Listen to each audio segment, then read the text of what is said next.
Hello students, today we continue our lecture on S block elements. This lecture is presented by me, Pranit Ghatak, your chemistry teacher. So let's begin.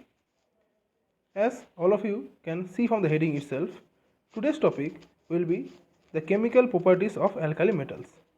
Okay, so let's begin. Here we mainly go through 4 to 5 reactions or 4 to 5 types of reaction that undergoes by the alkali metals. As in the last class we have known what is alkali metals. Alkali metals are group number 1 metals, that is group number 1 metals is being called as alkali metals. And as you know, the S block elements contains two groups, that is group number 1, that is alkali metals, and group number 2, that is alkaline earth metals. In the last class we have discussed about the physical properties of alkali metals. In this class we are going to discuss about the chemical properties of alkali metals. So what are the alkali metals? The alkali metals are lithium, sodium, potassium, rubidium, cesium and francium. Okay, so although the last two metals are radioactive in nature, so we have to deal with them very much caution. Okay, so although apart from that, the lithium, sodium, potassium and rubidium, all of these are very much reactive. Most of all are single. Okay, most of all are present in a single basis. They are mainly unipositive, and all you know that they are alkali metals. So all of the alkali metals are mainly electropositive. So they will form a unipositive ion. That means when they do any reaction by donating an electron, so that will form a unipositive ion like Na plus, K plus, Li plus or Rb plus. Okay, so while they doing any kind of reaction, they will do it by donating a electron, okay, so by donating an electron, all of these metals will be forming a M plus ion, that is a unipositive ion. Okay, so the first reaction is the reaction with H2. We know H2 is also a member, hydrogen is also a member of group 1 metals, but it is not a metal. Hydrogen is mainly a non-metal.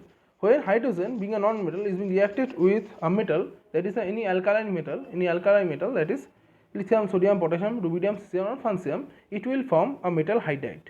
Okay, so what will be the symbol of metal hydride? So metal hydride, mainly in the case of alkali metal, the metal hydride symbol is, or chemical formula is Mh. Okay, so whenever any metal, any alkali metal is being reacted with hydride, that is hydrogen, it will form a metal hydride. So what will be the reaction? The reaction will go as follows, that is here 2M plus H2, that will make 2MH, that is 2 metal hydride. Okay, after balancing this reaction, this 2 prefix is being come. Okay, and the second thing is, when we do a reaction, that is sodium, when sodium is being reacted with hydrogen, it will form sodium hydride. Similarly, when any alkali metal is being reacted with oxygen, or any metal hydride is being reacted with water, any metal hydride, that is similarly in the case of sodium hydride, when sodium hydride is further reacted with water, it will form sodium hydroxide. So we can say that any metal hydride, when it is being reacted with H2O, that is water, it will further form metal hydroxide, that is MOH. Similarly, in the case of sodium hydride, when sodium hydride is being reacted with water, it will further form a sodium hydroxide and H2. It will liberate hydrogen gas as well. Okay, so this is the reaction number 1. And the second type of reaction is reaction with oxygen. So whenever any alkali metals is being reacted with oxygen, it will form a metal hydroxide, and this metal hydroxide will accumulated in the surface of the metal, and that get the metal tarnished. Okay, as you know that potassium is highly reactive. Okay, so in the case of alkali metals, sodium and potassium are highly reactive. In among the sodium and potassium is more reactive than sodium. Okay, so whenever lithium is being reacted with oxygen, it will form lithium oxide, but it tarnishes solely. But in the case of sodium and potassium, these two metal will form metal oxide, that is sodium oxide and potassium hydroxide, and they will tarnish very quickly. Okay, among the sodium and potassium, the potassium oxide will tarnish very quickly rather than sodium. Okay, so this happens due to the relative activity of potassium and sodium. So sodium is more reactive than potassium. So potassium is more reactive than sodium. That is why potassium oxide tarnishes very quickly than sodium oxide. Okay, and one more thing, why the alkali metals stored in a oil? Because the oil prevents them from reacting with air and tarnishing. Because we know in the air there are many oxygen molecules are present, while the alkali metals, when reacted with oxygen, they will form metal oxide and they will tarnish. Okay, so from preventing from tarnishing, we need to kept the alkali metals in a oil, not in a liquid, in other liquid. We mainly kept this kind of alkali metals in a oil. Okay, so here are some example of the metals reacting with oxygen. Here you can see the lithium is being reacted with oxygen, it will form lithium oxide. Similarly, sodium is, when it is reacted with oxygen, it will form sodium oxide. Okay, here in this reaction, that is in the second reaction, you can see the sodium is being reacted with oxygen, it also can form sodium peroxide as well. Okay, and here in this slide you can see the lithium, when it is reacted with water, it will form lithium hydroxide.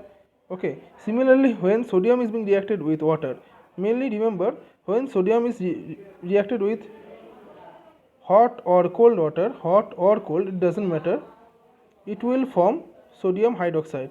Okay, so whenever sodium is being reacted with hot or cold water, it will form sodium hydroxide. Okay, so remember, it doesn't matter we have used hot water or cold water, if any type of water, any type of liquid water is being reacted with sodium or potassium, it will only form sodium or potassium hydroxide.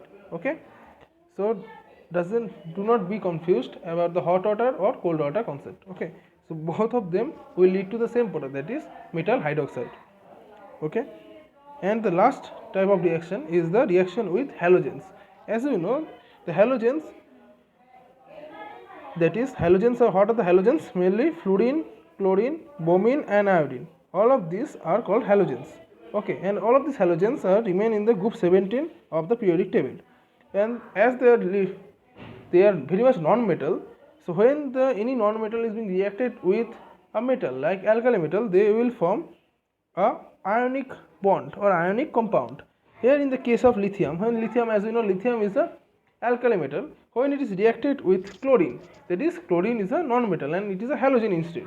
So when chlorine is being reacted with lithium, it will form a ionic bond, and this ionic bond will lead to form a ionic molecule, and this molecule is being named as lithium chloride. Okay, similarly, if the lithium is being reacted with fluorine, it will be named as lithium fluoride.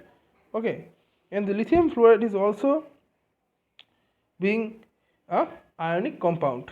Okay, here in the case of sodium, okay, in the case of sodium, when sodium is being reacted with chlorine, it will also form a ionic compound named NaCl. This NaCl is sodium chloride, and we generally know this as a name of common salt,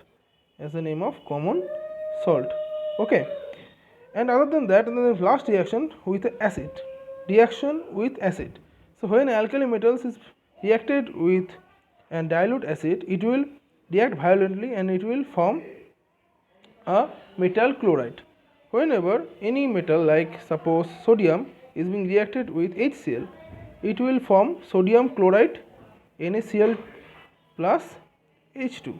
Okay, so whenever an alkali metal is being reacted with strong acid in a dilute form, it will liberate hydrogen as a gas, and it will also form a salt. Here in the case of sodium, while reacting with HCl, it will form NaCl, that is a common salt. So here if potassium is being reacted with HCl, it will form KCl and H2. Okay, here in the case of potassium as well, here the hydrogen gas will also evolve and the salt will form. The salt here in the case of potassium, the salt will be KCl. Okay, so here in this class we have discussed about the chemical properties and the chemical reactions of alkali metals. Okay, in the previous class we have discussed about the physical properties of alkali metals. So in this class we have discussed about the chemical properties as well as the chemical reactions of alkali metals. So I hope you have understood this part very well. If you have any kind of doubt regarding today's class, please ask me in the comment section below. So thank you very much. Bye.